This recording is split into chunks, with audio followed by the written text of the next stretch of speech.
할렐루야. 네, 지난 6월에는 현충일에 또 지방 선거까지 있어서 공휴일이 이틀이나 있었습니다만 7월 달에는 쉬는 날이 없었습니다. 그렇죠? 오랜만에 맞이한 공휴일이었던 그제 광복절, 여러분은 어떻게 보내셨는지요? 기적의 세대라는 뜻의 영어 단어를 줄여서 MG라는 이름을 가진 우리 교회 청년들은 그 귀한 휴일에도 은혜 받기를 사모하면서 수련회에 다녀왔습니다. 지난 화요일 14일부터 15일을 지나서 16일 목요일까지 2박 3일 일정으로 청년부 수련회가 진행되었습니다. 학생인 청년들은 방학인 요즘 그래도 시간 활용이 조금 자유롭지만 또 직장이 있는 청년들은 황금 같은 휴일을 온전히 예배를 위해 쓴다는 게 쉬운 결단은 아닐 겁니다. 그럼에도 불구하고 어떤 청년들은 15일 하루만 은혜 받기가 아쉬워서 14일 첫날부터 휴가를 내고 또 동참한 청년들도 있었고요. 수련회에 다녀오면 또 피곤하니까 아예 오늘까지 휴가를 낸 청년들도 있었습니다. 사실 제가 말은 이렇게 했지만요, 솔직히 말씀 듣고 저희가 예배만 드리고 온 것은 아니었습니다. 놀기도 잘 놀았고요, 또 쉬기도 잘 쉬었습니다. 사진 한번 보여주시면요, 널찍한 야외 잔디밭이 있어서요, 덥지만 야외에서 즐겁게 보낸 시간들도 있었습니다. 그리고 활동이 밖에서만 이어지면 금방 지치겠죠. 빵빵한 에어컨 밑에서 웃고 즐기면서 신나는 시간도 가졌습니다. 보고 계신 장면은요, 사진 한번 다시 보여주시죠. 네, 저게 뭐 하는 것 같습니까? 뒤에 화면에 글자가 보이는데 혹시 보일까요? 상상이 되세요? 저 장면은 지금 오병이어의 기적을 연극으로 청년들이 표현하고 있는 것입니다. 이해는 안 되지만 어쨌든 즐겁게 잘 재현했었고 또 잘 감상했습니다. 수련회 장소에서 가장 마음에 들었던 곳입니다. 예배드리는 건물 바로 옆에 큼직한 수영장이 있어서요, 둘째 날 오후에는 점심 먹고 나서부터 저녁 먹을 때까지 자유롭게 물놀이도 했습니다. 물놀이 하기 싫어하는 사람도 있겠죠. 그래서 날 좋다고 하루 종일 놀기만 한 건 아니고요. 바깥에서는 자유롭게 물놀이 했다면 같은 시간에 실내에서는 이제 청년들을 위한 강의를 준비했습니다. 예배를 통해 해결하지 않았던 청년들의 실제적인 고민들을 나누는 기회로 삼기도 했었습니다. 이렇게 여러 활동에 참여하다 보면 배가 고플 수밖에 없겠죠. 수련회 식사를 책임져 주시는 분들이 우리 청년들의 입맛을 잘 파악해 주셔서요, 각종 나물들, 배추김치 하는 다른 각종 김치들은 한 번도 안 나왔습니다. 제육볶음, 돈가스, 장조림, 계란말이, 소세지 볶음, 무한 제공되는 이런 메뉴에 밥이 맛없다는 청년은 한 명도 없었습니다. 첫날 일정이 새벽 3시 반쯤 끝났거든요. 밤새 이제 일정을 갔고요.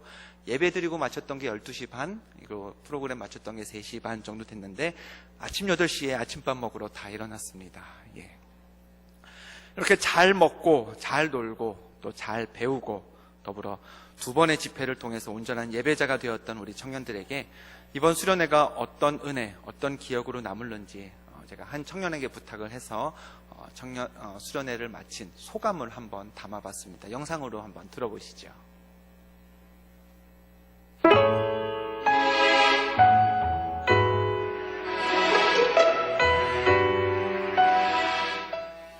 할렐루야 MG 청년부 이봉주입니다.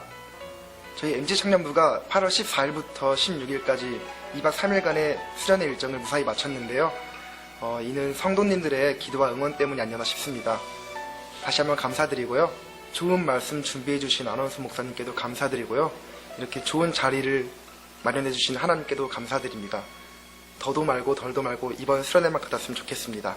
이번 수련회를 통해서 하나님과의 만남도 있었고 저희 MG 청년부 서로의 만남이 있어서 정말 더 좋았던 것 같습니다. 네, 남은 한 주간도 승리하시고요. 주일에 뵙겠습니다.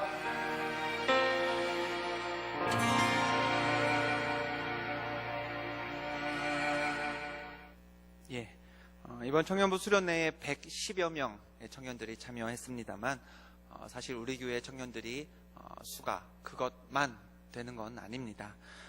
바라기는 저는 물론이거니와 저희 청년부 임원들이 아직 저희 MG라는 청년부라는 공동체에 함께하지 못하고 있는 청년들에게 부지런히 부지런히 권면도 하고 또 연락도 하고 있습니다. 혹 자녀분들이, 가족들이 청년부 공동체 아직 쉽게 발을 내딛지 못하는 그런 우리 청년들이 있다면, 가까이에 있다면 함께 권면해 주시고 또 함께 마음이 열릴 수 있도록 기도해 주시고요. 혹 이 자리에 우리 함께하지 못했던 청년들이 있다면 다음번에는 꼭 함께 할 수 있기를 주님의 이름으로 부탁드립니다. 사도행전 13장 52절 말씀은요, 이렇습니다. 제자들은 기쁨과 성령이 충만하니라. 초대교회 교회에서 예수님의 가르침을 따르던 제자들은 두 가지가 충만했습니다. 하나는 기쁨이었고요, 다른 하나는 성령이었다고 오늘 사도행전 말씀이 기록하고 있죠. 잘 놀고 또 잘 먹고 잘 배우면서 기쁨 충만한 청년이 되는 것, 그리고 예배 가운데 하나님의 마음과 생각을 깨닫고 그 뜻에 순종하기로 결단함으로써 성령 충만한 청년이 되는 것, 이 두 가지가 이번 청년부 수련회의 목표였습니다. 그리고 그 목표에 이르기 위해서 청년들이 말씀 가운데 만났던 인물이요, 베드로였습니다. 예수님이 떡 5개와 물고기 2마리로 수많은 사람들을 먹이시며 기적을 행하셨던 그날 밤, 오병이어 기적이 있었던 그날 밤에 예수님과 제자들은 서둘러서 아직 그 오병이어 기적의 여운이 남아있던 그 마을을 속히 떠났습니다. 그런데 예수님과 제자들이 함께 떠났던 게 아니라 서로 다른 길로, 다른 곳으로 떠났습니다. 제자들은 배에 올라서 갈릴리 건너편을 향해 갔고요. 예수님은 바다가 아닌, 호수가 아닌 기도하러 혼자 산으로 올라가셨습니다. 제자들이 배를 타고 이동 중일 때 바람이 점점 세지더니 풍랑이 일었습니다. 제자들은 빠져 죽지 않으려고 힘겹게 노를 저었죠. 때는 밤 사경, 곧 새벽 2시 무렵이었고요. 때문에 제대로 보이는 것도 없었습니다. 그런 와중에 갈릴리 호수 한가운데에 있는 그 제자들에게 분명 산에 올라가서 기도 중에 있어야 할 그 예수님이 나타나셨습니다. 그것도요, 물 위를 걸어서 다가오셨죠. 제자들은 유령이라 외치며 무서워했습니다. 예수님은 즉시 자신을 밝히시면서 제자들을 안심시키셨습니다. 그때 베드로가 예수님께 외쳤죠. 주여, 만일 주님이시거든 나를 명하사 물 위로 오게 하소서. 예수님은 오라고 하셨습니다. 베드로가 갔죠. 그런데 예수님만 보고 갔어도 물 위를 잘 걸을까 말까였을 텐데 예수님에게서 시선을 돌려서 휘몰아치는 그 주변의 바람을 보는 순간 베드로는 물속으로 빠져버렸습니다. 물론 예수님은 물에 빠진 베드로를 외면하지 않으셨습니다. 베드로를 향해 즉시 손을 내미셨죠. 여기서요, 제가 청년들에게도 냈던 문제를 내겠습니다. 오늘 설교는요, 제가 내는 문제 2개가 전부입니다. 그 문제의 답만 여러분이 잘 기억하신다면 우리 2박 3일 동안 청년들이 누렸던 것 못지않은 은혜가 이 시간 우리에게도 있으리라 기대해 봅니다. 잘 듣고 한번 맞춰보시기 바랍니다. 문제입니다. 예수님이 베드로를 향해, 물에 빠진 베드로를 향해 손을 내미셨을 때 손을 얼마나 내미셨을까요? 얼마나 내미셨을까요? 정답은요, 베드로가 빠진 만큼입니다. 예수님은요, 베드로가 그냥 한 발목 정도만, 정강이 정도만 빠져 있었으면 그냥 그 정도 빠진 베드로를 건질 수 있을 만큼 손을 내미셨을 겁니다. 베드로가 허리만큼 갈릴리 호수의 밑으로 가라앉으면서 허리 정도까지 빠져 있었다면 허리까지 잠겨있는 베드로를 건질 수 있을 만큼 손을 내미셨을 거고요. 베드로가 목까지 빠져 있었다면 목까지 물에 잠긴 그 베드로를 충분히 건질 수 있도록 좀 더 깊이 멀리 손을 내미셨을 겁니다. 만약에 베드로가 머리끝까지 푹 잠겨서 숨도 제대로 못 쉴 만큼 허우적거리고 있었다면 그 물에 잠긴 베드로를 들어올리기 위해서 물 속으로까지 손을 내미시면서 베드로를 끌어올리셨겠죠. 이처럼 베드로가 깊이 빠진 만큼 그만큼 손을 내미신 예수님의 이런 행동을 우리는 뭐라고 해야 할까요? 2글자, 은혜입니다. 예수님이 내밀고 싶은 만큼이 아니라 베드로가 어떤 처지에 있느냐에 따라, 베드로가 얼마나 깊이 빠져 있느냐에 따라 그 베드로를 건지기에 충분할 만큼 손을 내미시는 예수님의 이 모습은 우리는 그걸 은혜 말고는 달리 표현할 방법이 없습니다. 우리는요, 우리가 살짝 넘어지면요, 예수님 우리를 기꺼이 일으켜 주실 겁니다. 그런데 우리가 완전히 넘어지면 어떨까요? 예수님이 에이 얘야, 전에는 네가 살짝 넘어졌으니 내가 일으켜줬지만 이번에는 네가 너무 넘어져 버려가지고 내가 어떻게 못하겠다 그러실까요? 아니죠. 예수님은 우리가 살짝 넘어져도 혹은 완전히 넘어져서 더 이상 일어날 가능성이 보이지 않아도 그래도 우리가 일어날 수 있도록 일어날 때까지 우리의 손을 내밀어 주시고 우리의 손을 잡아 주실 것입니다. 그러므로 우리가 예수님을 그리스도로 구세주로 믿고 고백하면 내 행실이 아무리 더러워도요, 내가 아무리 죄의 냄새를 진하게 풍겼어도, 내가 아무리 실패했어도, 아무리 예수님의 가르침과 멀게 지금까지 살아왔어도 내 죄가 깊으면 깊은 만큼, 내 실패가 많았으면 많은 만큼 예수님은 우리를 건지고 일으키기에 충분하도록 손을 내밀어 주시는 줄 믿으시길 바랍니다. 그게 바로 은혜고요, 그게 바로 은혜가 우리에게 선물이 되는 이유입니다. 이제 두 번째 문제를 드리죠. 베드로가 예수님께 무리를 걷게 해달라고 구했습니다. 예수님은 걷게 해주셨죠. 배를 떠나 예수님께로 무리를 걸어가던 베드로는요, 걷다가 빠졌습니다. 예수님이 빠진 베드로를 건져주셨고요. 겨우 살아난 베드로는요, 예수님과 함께 배로 돌아가야 했습니다. 배로 돌아갈 때요, 베드로가 어떻게 갔을까요? 날아갔을까요? 아니면 헤엄쳐서 다시 갔을까요? 예수님이 베드로를 번쩍 안고 가셨을까요? 아마도요. 그 정황상 논리적으로 생각을 해본다면 무리를 걸어서 예수님께 왔을 때처럼 예수님과 함께 무리를 걸어서 배로 돌아갔을 겁니다. 그렇다면 베드로는요, 다시 배로 돌아갔을 때 예수님을 어떻게 붙잡고 갔을까요? 두 번째 문제입니다. 한 번 물에 빠졌다가 다시 배로 돌아가는 그 베드로는 예수님과 함께 돌아갔는데 어떻게 예수님과 손을 붙잡고 갔을까? 1번, 보기를 드리죠. 1번, 적당히 그냥 어색하지 않을 만큼 붙잡고 그냥 사이좋게 갔다. 2번, 죽을 똥 살똥 예수님의 손을 꽉 붙잡고 그 손 놓지 않으려고 또 빠질까봐 안간힘을 쓰면서 예수님을 붙잡고 갔다. 몇 번일까요? 다 맞히셔서 의미는 없어졌지만 힌트를 하나 드리겠습니다. 본문 32절 말씀을 보시죠. 화면을 보고 같이 읽어보겠습니다. 시작. 배 함께 오름에 바람이 그치는지라. 아멘. 성경은요, 예수님과 베드로가 배까지 돌아와서 배에 오르니까 그제야 바람이 멈췄다고 기록하고 있습니다. 즉, 물에 한번 빠졌던 베드로가요, 손 내미신 예수님에 의해서 구해진 이후에 예수님과 베드로가 다시 배로 걸어오는 동안에도 여전히 폭풍과 거센 바람은 몰아치고 있었다는 이야기이죠. 그렇다면 바람이 멈추지 않고 거세게 몰아치는 그 상황에서 이미 한번 물에 빠졌던 베드로가 예수님과 무리를 걸어서 돌아올 동안 예수님 손을 어떻게 붙잡았겠습니까? 죽을 똥 살똥 붙잡았을 겁니다. 이미 한번 예수님 보지 않고 주변 보다가 한번 빠졌으니 이제는 그러지 말아야지. 혹시 또 빠지면 어떨까? 이제는 빠지지 말아야지 하면서 그래도 빠질까봐 빠지지 않으려고 예수님 손을 꽉 붙잡고 걸어갔겠죠. 우리는요, 그리스도인입니다.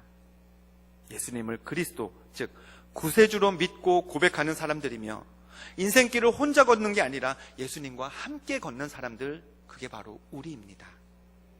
그렇다면 여러분은요, 예수님과 함께 걷는 그 인생길 동안 예수님과 그 손을 어떻게 붙잡고 걷고 계십니까? 1번입니까? 적당히 거리 두고 가끔 손 잡아주고 예수님이나 나나 서로 서운하거나 서로 어색해지지 않도록 그저 소풍 가는 친구들처럼 손 잡았다가 뗐다가 잡았다가 뗐다가 그러면서 걸으십니까? 아니면 2번 베드로처럼 죽을 똥 살 똥, 예수님의 손 아니면 내가 죽을 것 같아서, 예수님의 손 붙잡지 않으면 내가 저 깊은 나락으로 빠질 것 같아서 그 손 꽉 붙잡고 예수님만 전적으로 의지하면서 걷고 계십니까? 베드로는요, 오늘 본문에서 두 가지를 경험했습니다. 첫째, 자신이 물에 아무리 깊이 빠져도 예수님은 그 깊이만큼 손을 내밀어 주신다라는 경험을 통해서 나를 살리시는 예수님의 은혜가 얼마나 큰가라는 사실을 알게 되었을 겁니다.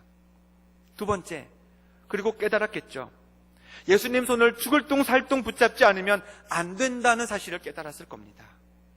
아무리 예수님이 무리를 걸어서 오라고 말씀하신 후에 걸었다 하더라도 예수님만 보다가 그 시선을 다른 데로 돌리면 빠져버린다라는 사실, 베드로가 몸소 깨우쳤죠. 그래서 다시 배로 돌아갈 때 그때 베드로는 예수님의 손을 강력하게 움켜쥐고 가야 한다라는 걸 깨우쳤을 겁니다. 신기한 건요, 성경에서 오늘 말씀 이전까지 그리 대단할 게 없었던 그런 제자였던 베드로가요, 이 두 가지를 경험한 후, 오늘 본문 말씀 속에서 두 가지를 깨달은 후에 그 이후부터 달라진 모습을 나타냅니다. 오늘 본문과 동일한 내용이요, 요한복음 6장에도 기록되어 있는데요. 요한복음 6장에서 이 풍랑 사건과 무리를 거는 예수님의 이야기와 이어지는 말씀들은 이렇습니다. 베드로가 배에 다시 오른 후에요, 폭풍우가 멈췄죠. 예수님과 제자들은 갈릴리 건너편 마을까지 무사히 도착하게 됩니다. 역시나 그 마을에서도 많은 사람들이 예수님에게 몰려들었습니다. 몰려든 사람들에게 예수님은 생명의 떡을 먹어라, 내가 하늘에서 내려온 떡이니 내 살과 피를 먹고 마셔라, 이런 조금은 어려운 말씀들을 전하셨습니다. 사람들이 이해하기에 벅찼던 내용들이었죠. 결국 모여있던 사람들은요, 예수님의 말씀에 은혜를 받기는커녕 그 말씀이 뜻하는 말을 외면한 채 하나 둘 결국에는 모두가 다 떠나갔습니다. 그때 예수님이요, 제자들에게 물으셨습니다. 너희도 가려느냐? 너네들도 내 이야기를, 내 뜻을 이해하지 못하고 가버린 저 많은 사람들처럼, 금방 모였다가 금방 흩어진 저들처럼 너희도 가려느냐? 그 질문에요, 다른 제자도 아닌 베드로가 답했습니다. 시몬 베드로가 대답하되, 주여, 영생의 말씀이 주께 있사오니 우리가 누구에게로 가오리이까? 이전까지 베드로는 그 12제자들 사이에서 그렇게 두드러지는 인물이 아니었는데 예수님의 은혜를 그 갈릴리 호수 한가운데에서 깨달은 후에, 그분의 손을 꼭 잡아야 살 수 있다는 사실을 경험한 후에 베드로는 두드러지기 시작했습니다. 한층 성숙한 고백을 할 수 있었던 것이죠. 마태복음에서는요, 오늘 본문 우리가 읽은 14장 이후로 베드로가 다시 처음 등장하는 말씀, 마태복음 16장입니다. 마태복음 16장, 빌립보 가이사랴에 가신 예수님이 제자들에게 물으셨습니다. 너희는 나를 누구라 하느냐? 그때 누가 답했나요? 베드로가 답했죠. 시몬 베드로가 대답하여 이르되, 주는 그리스도시요 살아계신 하나님의 아들이시니이다. 어떻습니까? 베드로, 이전보다 훨씬 멋있어지지 않았습니까? 이 정도면요, 예수님의 제자들 중에서 돋보이는 제자라고 할 수 있지 않을까요? 그럼 베드로처럼 성숙한 신앙을 갖기 위해서는 우리들에게도 베드로가 겪었던 그 두 가지 경험과 고백이 필요합니다. 첫 번째, 예수님이 누구신지를 알아야 합니다. 그분이 베푸시는 은혜가 얼마나 큰지를 깨달아야 합니다. 내가 아무리 물속 깊이 빠져도, 아무리 지우기 힘든 죄 가운데 허우적댈지라도 그런 나를 충분히 구원하실 만큼 손을 깊이 멀리 내밀어 주시는 분이 예수 그리스도이심을 우리는 믿고 경험해야 합니다. 두 번째로요, 그럼 우리는 누구인지를 바르게 알아야 합니다. 예수님을 죽을 똥 살 똥 붙잡지 않으면 살 수 없는 연약한 죄인, 예수님을 붙잡으면 살고 놓으면 죽을 수밖에 없는 그런 허물투성이인 우리 자신을 우리 입술로 시인하고요, 물에 빠졌던 그 베드로처럼 이렇게 부르짖을 수 있어야 합니다. 주여 나를 구원하소서. 이 두 가지 간증 이후에 베드로는 신앙이 달라졌습니다. 그리고 우리가 아는 교회의 역사는 이렇게 달라지기 시작한 베드로가 오순절날에 성령의 임재까지 경험하자 하나님 나라에서 얼마나 큰 일꾼이 되었는지를 분명하게 보여주고 있습니다. 청년들 100명이 모이면요, 거기에는 100개의 문제가 있습니다. 100여 개의 고민들이 있습니다. 가정은 평안한데 일터가 고민인 청년들도 있고요, 일터는 평안한데 가정이 고민인 청년들도 있습니다. 오랜 계획이 무너져서 염려하는 젊은이들도 있는 반면에 평탄하다가 계획을 하나하나 이루어가다가 갑작스런 사고 때문에 당황하고 힘들어하는 이들도 있습니다. 꿈꾸어야 할 비전이 명확하지 않아서 걱정인 학생들도 있고요, 명확한 비전을 갖고 있는데 크게 이루어지지 않아서 걱정인 청년들도 있습니다. 그리고 이러한 것들이 청년들만의 문제는 아니죠. 여기 모여 예배하는 우리들에게도요, 다 해결받고 싶은 어려움들이 있는데 그 다양하고 많은 문제들의 답을 우리는 어디서 구해야 될까요? 결론은 하나입니다. 우리에게 필요한 건요, 구원입니다. 죄로부터의 구원은 물론이거니와 세상 문제로부터의 구원이 우리에게는요 반드시 필요합니다. 그걸요 회복이라고 표현해도 좋고요, 치유라고 말해도 좋습니다. 위로라고 할 수도 있겠고요, 응답이라 불러도 상관없습니다. 뭐라고 표현하든 결국 우리에게 필요한 것은 예수 그리스도로 말미암은 구원, 그것입니다. 예수님은 나의 구원자이십니다. 나는 구원받아야 합니다. 구원이 필요합니다. 그러니 예수님이 내미시는 손 꼭 붙잡겠습니다. 그 손 아니면 저 밑으로밖에 빠질 수 없으니 내가 반드시 붙잡겠습니다. 그 믿음, 그 결단이 우리들의 신앙을 베드로처럼 성장시킬 줄 믿습니다. 더불어 달라진 우리의 신앙에 성령께서 임하시면 베드로처럼 우리도 하나님 나라의 위대한 일꾼으로 쓰임받을 줄 믿으시길 바랍니다. 지난주에, 이번 주 말고요, 지난주에 철원에 계신 신영철 목사님의 교회에서 여름 성경학교를 진행하기 위해서 청년들과 교회 승합차를 타고 철원까지 올라가고 있었습니다. 2시간 이상 걸렸습니다. 가는 길이 지루해서요, 뒤에 타고 있던 한 청년에게 찬양 좀 틀어보라고, 그냥 찬양이라고 안 했어요. 그냥 음악 좀 틀어보라고 했던 것 같습니다. 그랬더니 청년 한 명이요, 핸드폰에서 찬양을 틀어주더군요. 저에게는 처음 듣는 찬양이었습니다. 그런데 그 찬양이 참 좋아서요, 제목을 기억하고 있다가 이번 청년부 수련회 때 말씀 전한 후에 우리 청년들과 같이 기도할 때 부르려고요, 악보와 가사를 준비해서 수련회를 떠났습니다. 그런데 둘째 날 수련회 찬양 인도를 맡아주셨던 분이 집회를 시작하면서 첫 곡으로, 첫 찬양으로 이 찬양을 또 준비하셔서 불러주셨습니다. 덕분에 청년들과 함께 설교 전에도 많이 부르고 또 말씀 후에도 청년들과 오래도록 불렀던 찬양이 있습니다. 우리 이 시간에 그 찬양 부르면서요 함께 기도했으면 좋겠는데요, 두 가지 기억하시길 바랍니다. 예수님이 누구인지를 알아야 우리의 신앙이 달라집니다. 누구신가요? 우리의 상황에 상관없이 우리를 구원하시기에 충분한 손을 내미시는 분이 예수님이십니다. 그리고 우리는 누구인가요? 예수님이 내미시는 그 손 붙잡지 않으면 한번 일어나도 다시 빠지는, 한번 건져줘도 다시 빠질 수밖에 없는 그런 연약한 존재가 우리들입니다. 예수님을 알고 나를 아는 신앙으로, 구원에 대한 그 갈급함으로 우리 함께 이 찬양 부르면서 우리의 신앙이 베드로처럼 나아지기를, 성장하기를 함께 기도하는 이 시간 되기를 주님의 이름으로 축원드립니다.